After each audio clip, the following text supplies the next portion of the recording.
there are over 50 nautical words or terms in the 27th chapter of Acts. It's just fantastic. And I just like to sometime get all those nautical terms down and give you a piece of paper with all 52 or 3. I found 51 or 2 or 3 and I couldn't remember them and just didn't have the time to put it all together, but it's sure a great chapter. And I think we closed with verse 8 the last time, so tonight we go with verse 9. Well, verse 9, bless your heart. Now when much time was spent, and when sailing was now dangerous, already dangerous, because the fast was now already past. The fast was the atonement. That's what it was, the Day of Atonement. And the Day of Atonement was always the 10th day of the 7th month. And the reason this is recorded here is because they registered their days and stuff by the fast. In other words, that's why it's, like we say January the 1st. They'd said the fast. The fast was already past. According to the history, the middle of September to November were really dangerous periods to travel by ship in this area.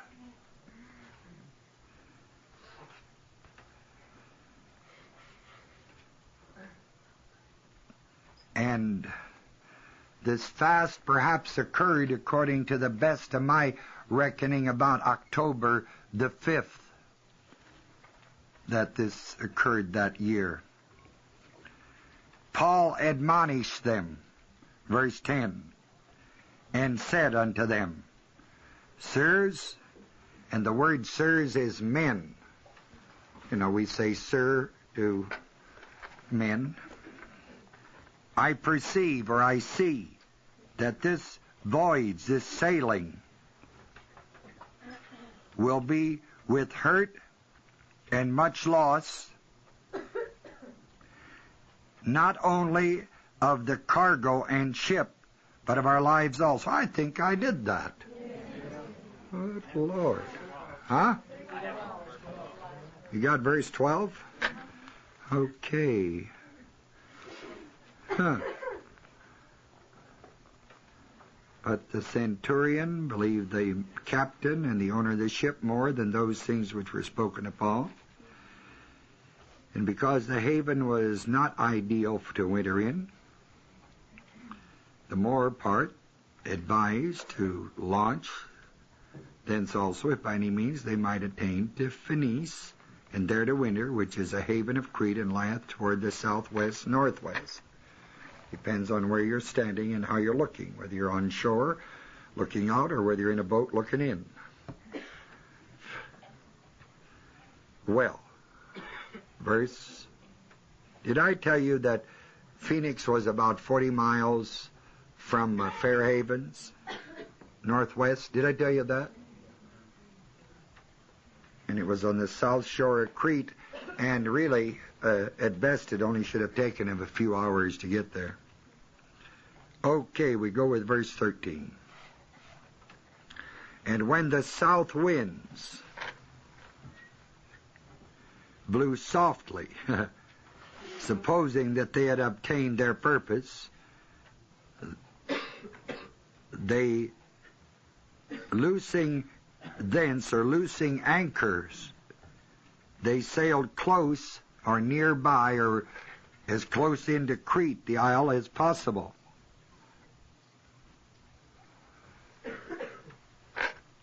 Should have only taken them a couple hours. But, verse 14, not long after, there arose against it a tempestuous wind. That word tempestuous is typhus, Typhous, I think. It was a wind that had the force of a typhoon. That period when the wind blew softly must have just been the quiet before the storm.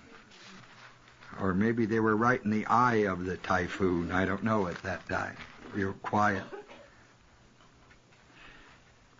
And this wind is called Euroclydon.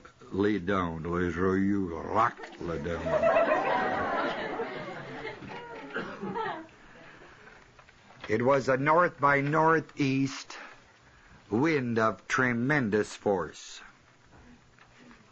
Verse 15, and when the ship was caught and could not bear up into, that means it couldn't face into the wind, they just couldn't do this, they let her drive, which means they just turned her loose, couldn't hold it. Verse 16, and running under the lee of a certain island. They ran right under the lee of it, the cover of it, which is called Clauda. Sometimes it's spelled C-A-U, sometimes with an L. And this Clauda was 23 miles southwest of Crete. The whole trip was only 40 miles, supposed to be. But when they left, they didn't even get 23 miles, and they got into some difficulty. We had much work, difficulty, to come by, to master the skiff. The boat is the word skiff. Verse 17, which when they had taken up, they used helps undergirding the ship, and fearing lest they should fall in the quicksand, strake sail, and so were driven. Which when they had taken up, we had difficulty mastering the ship, which when they had taken up, when they were a little bit in control of it, they used helps undergirding the ship. The undergirding is the word frapping in the nautical term, which simply means they tied everything they could around the hull of the ship because it had only one center post, one mast. And when that thing would break, it'd just break the ship apart. So they would put this frapping around the ship, and fearing lest they should fall into the quicksand, struck sail. Means they lowered the gear.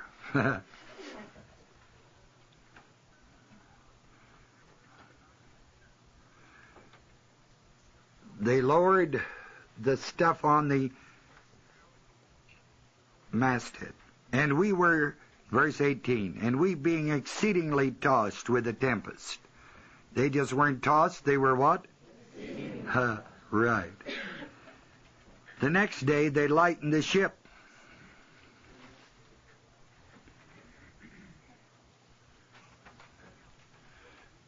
They started throwing out some things.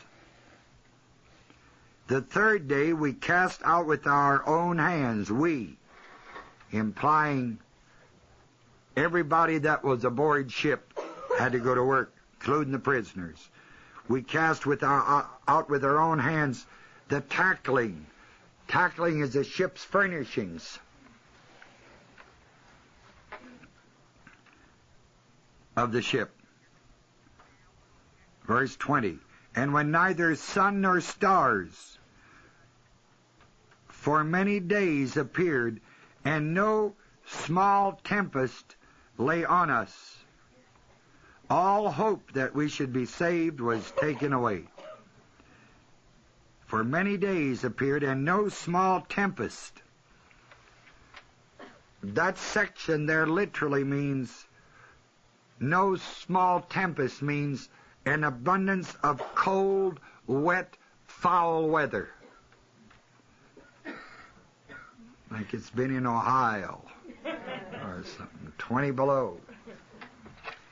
Maybe not quite that bad, but it was cold, wet, windy as crazy, rainy, foggy. All hope that we should be saved.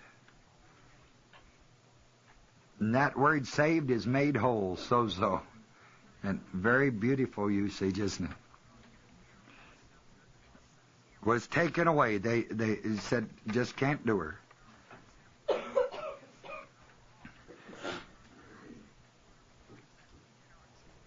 And after long abstinence, fasting,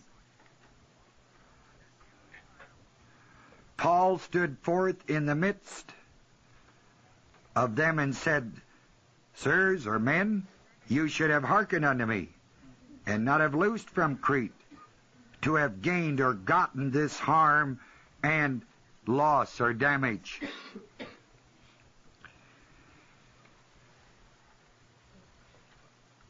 Boy,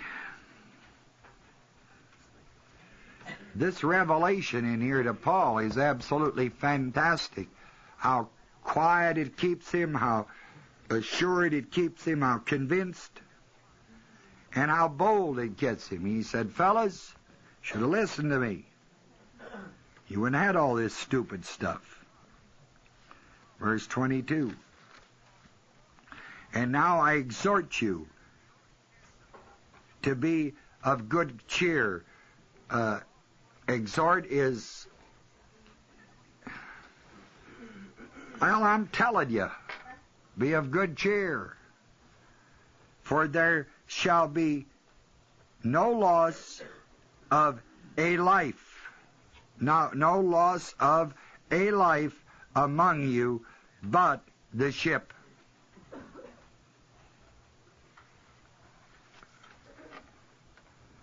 But, here we go now to verse 24. For there stood by me this night. It's beautiful. There stood by him. He saw this angel of God standing by him. Whose I am, God's whom's I am, not the angel, and the God whom I serve. You just watch the cheerfulness of Paul and the trustfulness that Paul has because of revelation. And all the senses signs are just contrary to the revelation. Totally contrary.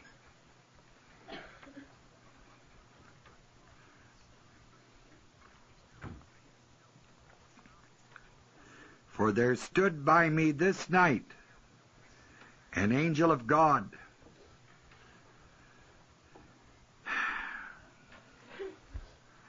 See, Paul didn't get up out of his sleep and run over and say, hey, fellas, I had a visitation. Nope. He just waited and waited till he knew it was right. And then he just took a stand for God. And he's told him, first of all, now, before we left, I told you.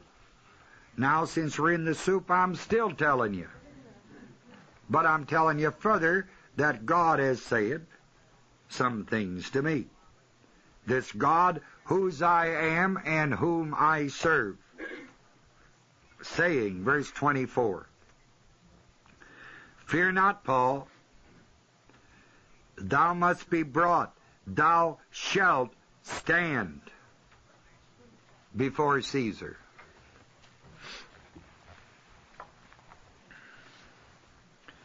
And lo, God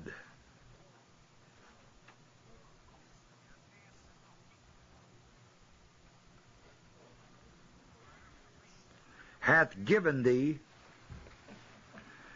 God hath given thee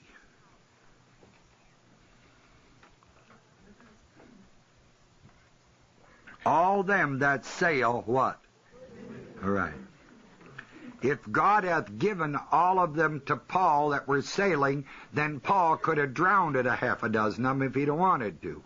Because whatever Paul decided was whatever was going to happen. And he's given them all 276 souls to you. What you do is what happens.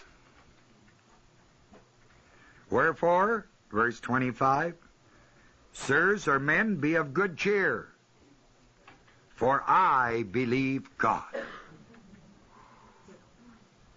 Boy, oh boy. When all the signs are just the opposite, he says, I believe God. I often wonder what went through Luke's mind. And that other fellow, what was his name? Andronicus or something, who was there. I wonder what went through their little IBMs. I believe God, that it shall be, even as it was told me. But, verse 26, we shall be cast upon a certain island.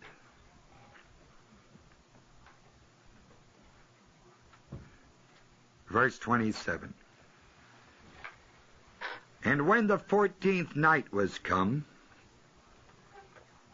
as we were driven up and down in Adria, about midnight, the seamen deemed that they drew near to some country. The seamen deemed they drew near. That, I think, was like a feeling. If you worked a ship long enough, you sometimes just get a feel for that ship. And having been seamen by trade, they just sensed, boy, I think we're getting close to something.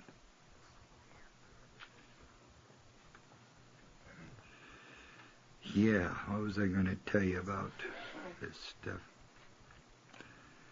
First of all, that Sea of Adria,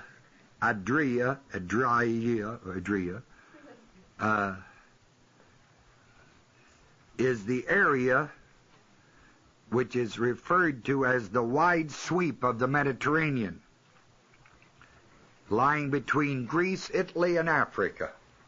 They really were lost. That's where they were floundering around, and they were not fish. And having sounded, verse 28, having sounded, they found 20 fathoms, and a fathom is 6 feet.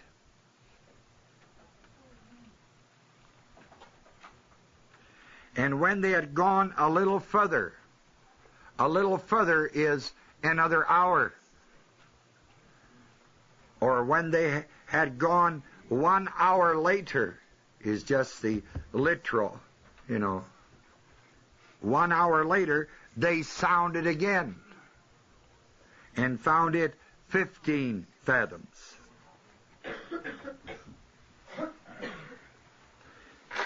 Then, fearing lest we should have fallen upon rocks, they cast 4 anchors out of what? You don't cast anchors out of the stern. Generally, you cast anchors out of the bow of the ship. They threw them out the back.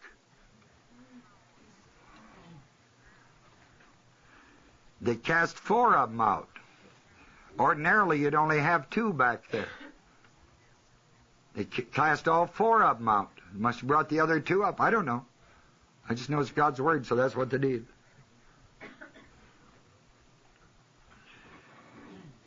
And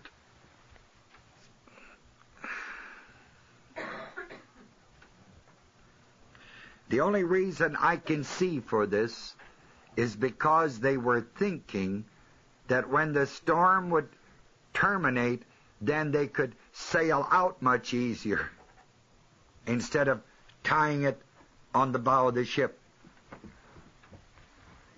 Drew her out of the stern and wished for the day, prayed, it says, for the day.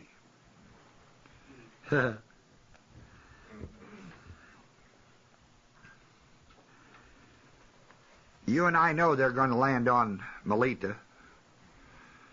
And this happens to be 476 miles from where they started out. It's 476 miles from Claudia to Melita. And those boys, for except the first 23 miles, were in nothing but a typhoon. For 14 days. That's quite a ship ride.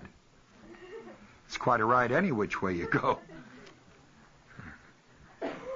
No wonder some of those fellows were praying. Verse 30. And as the seamen were about to flee out of the ship,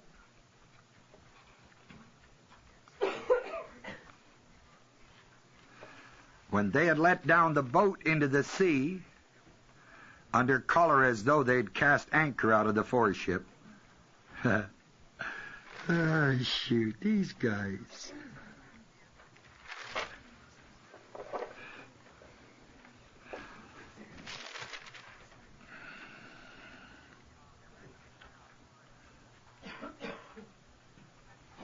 Paul had told them, there shall be no loss of any man of a life among you, but of the ship.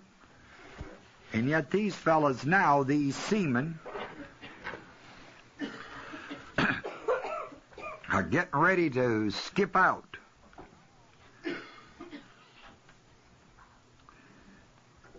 And they had let down that boat, that little boat that they always trailed behind the ship.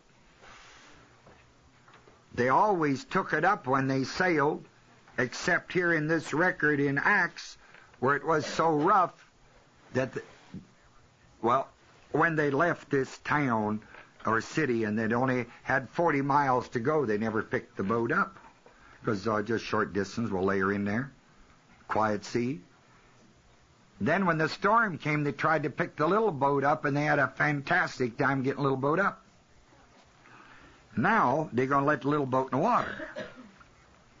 Under the collar. The word collar is under pretense. As though they'd cast the anchors out of the foreship. The pretense was they're going to take that little boat out into that water and carry those anchors that have been dropped, pick them up and take them out further to tighten them. That's what they said they were going to do. We're going to do it at all. They're going to run off. See? As though they would have cast anchor out of the bow or the prow, foreship. Paul said to the centurion and to the soldiers, except these abide in the ship, you cannot be what? Boy, again, look at the sharpness of Paul. He was a prisoner, and yet made these statements. Call that boldness, don't you? On the revelation he had, he just simply said, look, those fellows are trying to pull your leg. They want to get out of here. Unless they stay, they cannot be saved. They would have died had they gone out on that little ship to take those anchors and play like they were moving them, then hightail it for shore.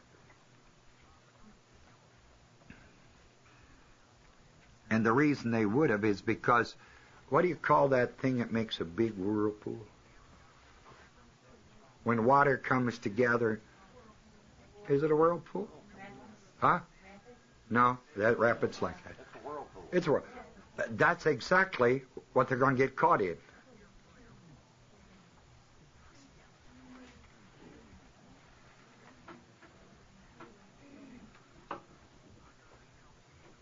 Then the soldiers cut off the ropes of the boat and let her fall off.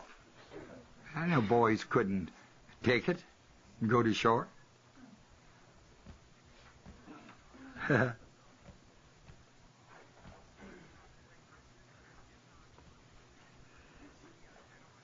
You see, there were 4 categories of people, men aboard. You had the officials, you had the sailors, you had soldiers, and you had prisoners. And I think I told you that Josephus mentions that he was on a ship like this and it carried 600 passengers in addition to all the grain.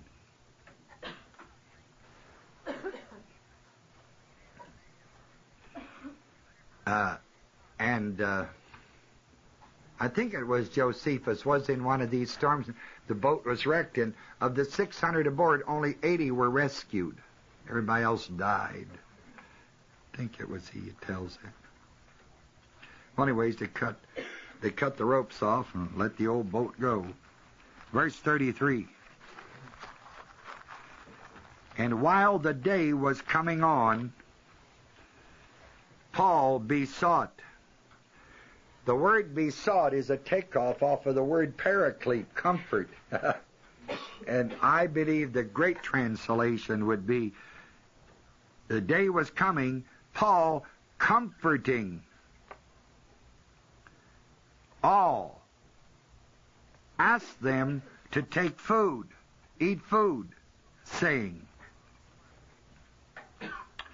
And I think this eat food means sit down, eat good, man. This day is the 14th day that ye have tarried and continued fasting, having taken nothing.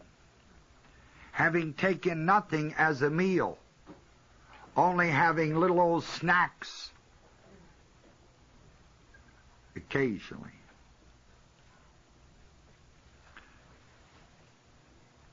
I know of no better way to handle it. Although if you want to be adamant about it, you can say, well, they didn't eat anything or drink anything for 14 days. Okay with me. But understanding context here and what I'm after, Paul comforting all to take food, saying, this is the 14th day that you've tarried. Tarried means not taken the time or had the time, and therefore you haven't eaten. You see, fasting is a very tricky word. In one person's mind it means they eat and drink nothing. Somebody else eats a little, like maybe an apple a day. He's fasting. He's on an apple fast or something. So I just don't really know. Having taken nothing, as I work this, the possibility is there, meaning that they have taken nothing as comparable as a full meal or taken time for it. So I don't know. 34. Wherefore, I pray you, I ask you to take food, for this is for your health, your strength. For there shall not an hair fall or perish from the head of any of you. That means that storm couldn't even blow a hair off their head, I guess, or something. No, it's a figure of speech. It's a Orientalism of some kind. Take a look at 1 Samuel 14:45, and Wayne, read that to the class. The rest of you can look for it. 1 Samuel 14:45. And the people said unto Saul, shall Jonathan die, who hath wrought this great salvation in Israel? God forbid, as the Lord liveth, there shall not one hair of his head fall to the ground, for he hath wrought with God this day. So the people rescued Jonathan, that he died not. Right. See, there it's usage. Not, what is it, one hair? Not one hair of the head. Not one hair of the head. 2 Samuel 14:11. Jamie Louie.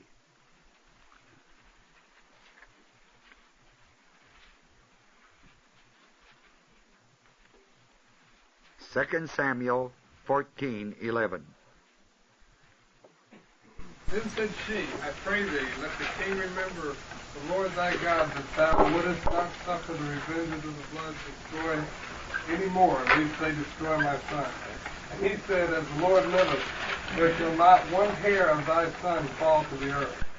See, to destroy, like in the one you read, Wayne, and the one he read, Jonathan, and over here where Jamie read, was to kill, and the figure is that he's going to live, meaning that not one hair is not going to be hurt in any way, shape, or form. It doesn't mean that, that you wouldn't lose one hair. That's not, that's not the legalistic literalism of it. The truth is there. You understand it?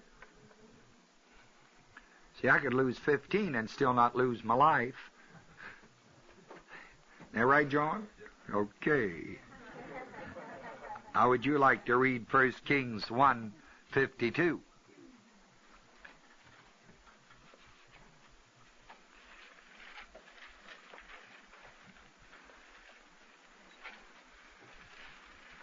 And Solomon said, if he will show himself a worthy man, there shall not a hair of him fall to the earth. But if wickedness shall be found in him, he shall die. See there again. Die, and not a hair fall from his head. Luke 21:18. Ralph Strom. There shall not an hair of your head perish. Now read the verse in front of it. And ye shall be hated of all men, but for my name's sake. Yet, what does 18 say? But shall not an hair of your head perish. Right. Hated again, hated in the sense of destruction, and God says, not one hair. When you compare that, not even one hair, and yet total destruction, it's quite a heavy. It's a dandy. And he says here in 34:27, for there shall not a hair perish from the head of any of you. That means nobody's going to get killed. Nobody's going to die.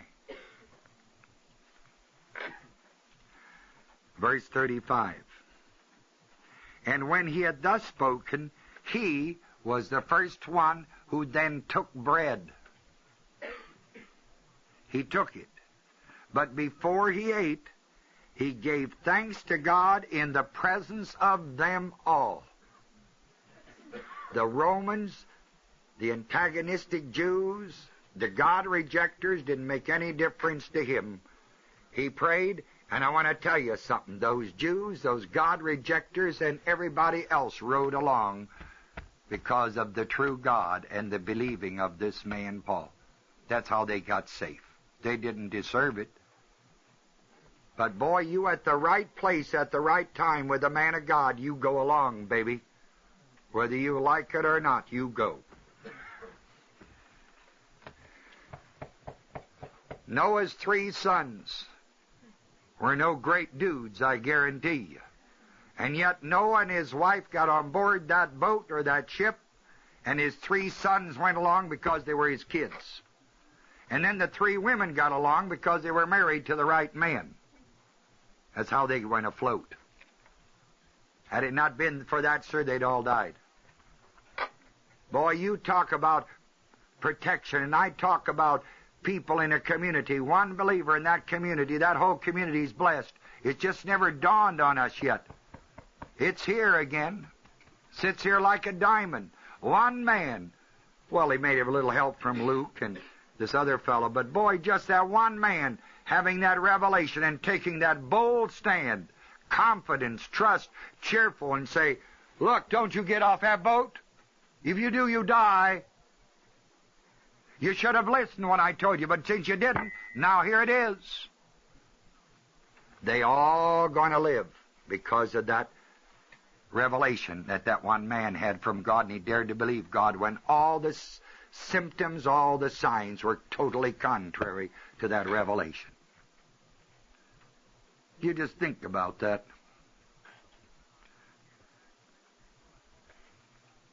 We have difficulty believing God's Word, and we don't nearly have these opportunities.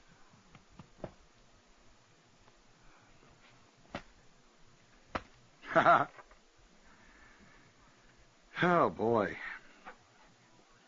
He gave thanks to God. Man, I like that.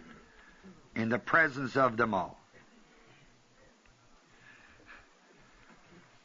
This kind of thing blows my mind, because in the cemetery I was told that if you go into a restaurant, you don't fold your hands and pray. And if you do pray, you just sit, take your knife and fork and start eating and say, Lord, I thank you, so nobody can see. Hey, somebody either taught me wrongly or somebody taught Paul wrongly. Oh, Paul wasn't afraid to sit in a restaurant and pray. He wasn't afraid to say, look, you fellas, keep your damn mouth off of that food till I pray. He took it. He took it. And in the took it is the word, he passed it all out. He gave to you, gave to you, gave to you, gave to you. He gave, and then, after that's why I know he said, keep your mouth off of it. Because the tendency of those unbelievers would have been to shove it in their mouth. That's why I know he most likely said, fellas, dang it, hold it till I've given to everybody. Then he gets up and he thanks God in the presence of them what? That's right, he wasn't ashamed. He wasn't concerned about what they thought. He was concerned about what God thought.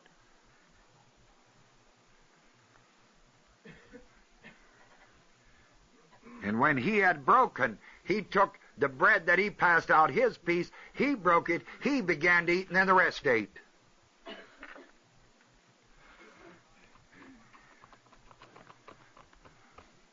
Then were they all of good cheer.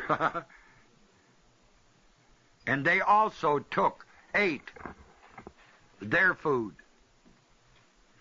And here's the great 37th verse, not unknown. And we were in all in the ship, 216 living alive people.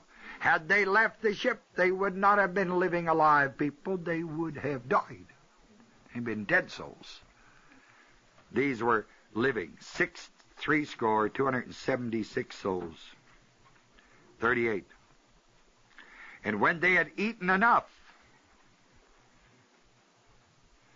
they lightened the ship. They began throwing stuff out again. Cast out the wheat that they were carrying. Tossed it out.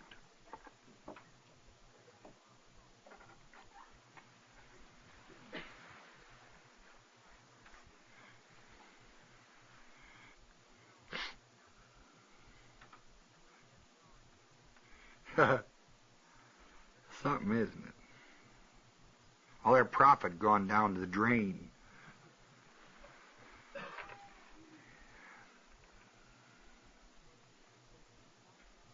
And when it was day, they knew not the land. They recognized not where they were, and that's a funny thing, because these men were sailors. Melita was a great island, had a fantastic harbor in it. But apparently because of the storm and all the rigmarole they went through for those 14 days, they were so lost they couldn't even see their hand in front of their face. And so when they looked, they didn't recognize. But they discovered a certain creek with a beach, a shore, a certain stream, water with a shore, into the which they were minded, if it were possible, to thrust in the ship.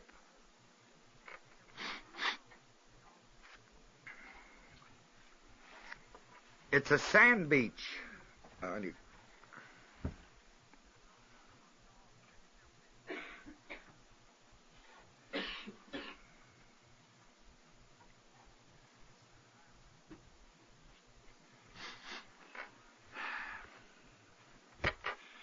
I forget where that thing is on that side of the island. Looked it up and forgot.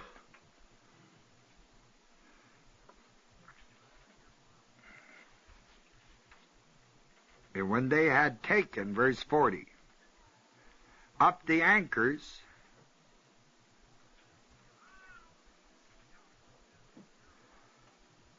they committed themselves unto the sea.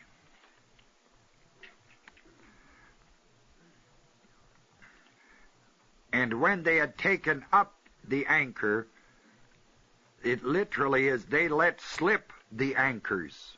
That means they cut them off. They let them all go down into the sea. And they loosed the rudder bands. They loosed the lashings of the rudders. That's the rudder bands. Those lashings that they had tied those big steering paddles with on the stern. Remember I told you about these big ships were guided by not a single rudder, but two of them. And that's what they had lashed on the side. They loosed, or they cut the lashings of the rudders and hoisted. I don't know if H-O-I-S-E-D is Old English spelling or if they just missed a T. I even had a problem spelling dietitian. How would you spell it, Jerry? Yeah. How? Do it again. D-I-E-T-I-C-I-A-N. D-I-E-T-I-C-I-N. How would you spell dietitian, Michelle? Yeah, you. I don't know. I don't know how to spell it correctly. I don't want to guess. I really don't. Well, you couldn't be wrong no matter if you did guess. Because I just learned this week you can spell it with the double T's or you can spell it with the C. D-I-E-T-I-T. I didn't know that. So I don't know if it's hoist, if they missed the T, or if that's an Old English word spelled correctly. But what they really did is hoisted up the foresail.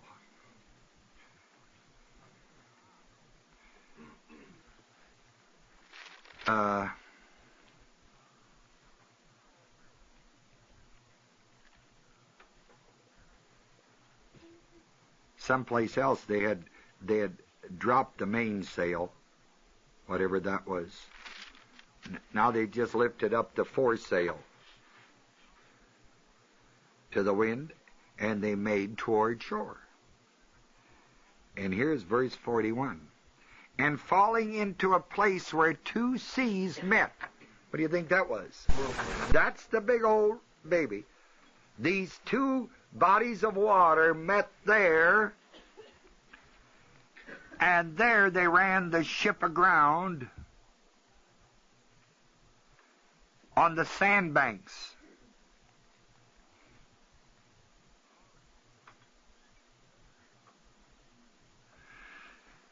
Oh, my.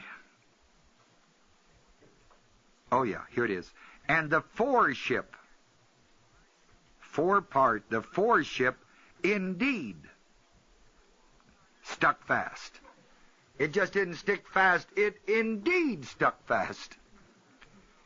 And when they got in the center of that thing and it moved them out, man, it moved them into that sandbank and it got them just so solid, they didn't know which way to go. It remained what? That's right. And the hinder part, the stern, the back end, the stern was broken up by the violence of the waves.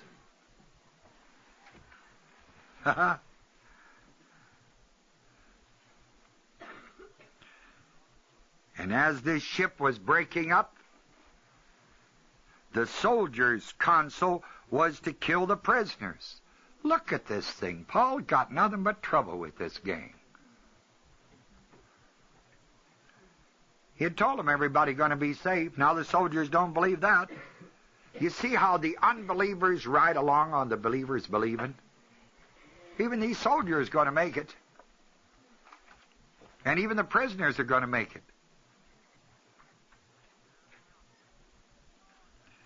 soldiers' council, they said, they talked it over and said we ought to kill the prisoners, lest any should swim out and escape.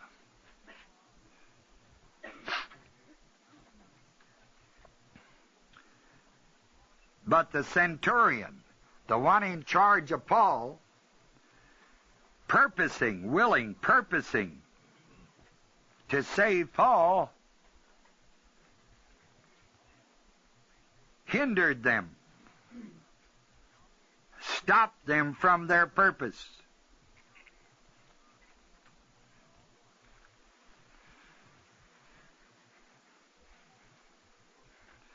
Even at this moment, when the soldiers were contemplating killing the prisoners, which would have meant they would have killed Paul,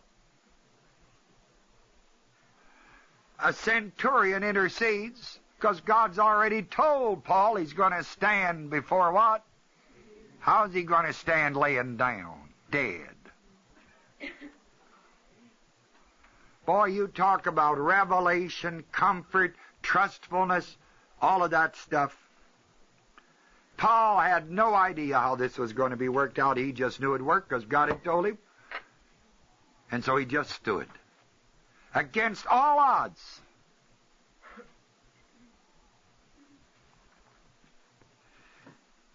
The centurion, purposing to save Paul, hindered them. How he hindered them, it doesn't say. But I have a good idea. He went up to him and he said, now look, no sense in going this way because everything this man has said from the time we started has come true. It's going to come true. We're all going to be safe, and the prisoners are not going to escape. And the reason the soldiers were so afraid is because the Roman law that if you lost your prisoner, you had to give your life for that prisoner. You got kedinked, killed, executed. The centurion, okay, I read you that, didn't I? Okay, now here comes the greatness. Here's how the logic of this thing. The centurion commanded that these prisoners should swim first and go to land so they couldn't get away. So they put the prisoners out there first. Then the soldiers could come behind and see if nobody escaped. Neat.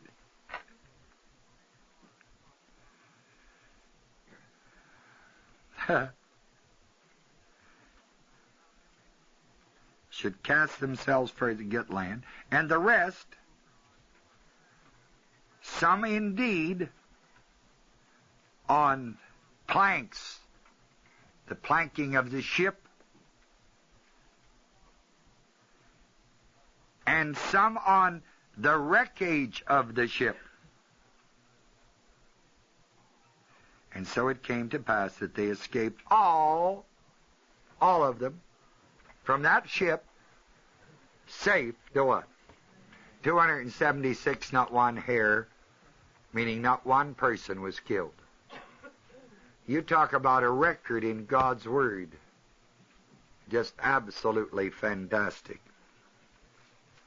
As I told you when I began this chapter, this is considered in all history to be the most detailed and outstanding record of ancient times in shipping of anything recorded any place in history.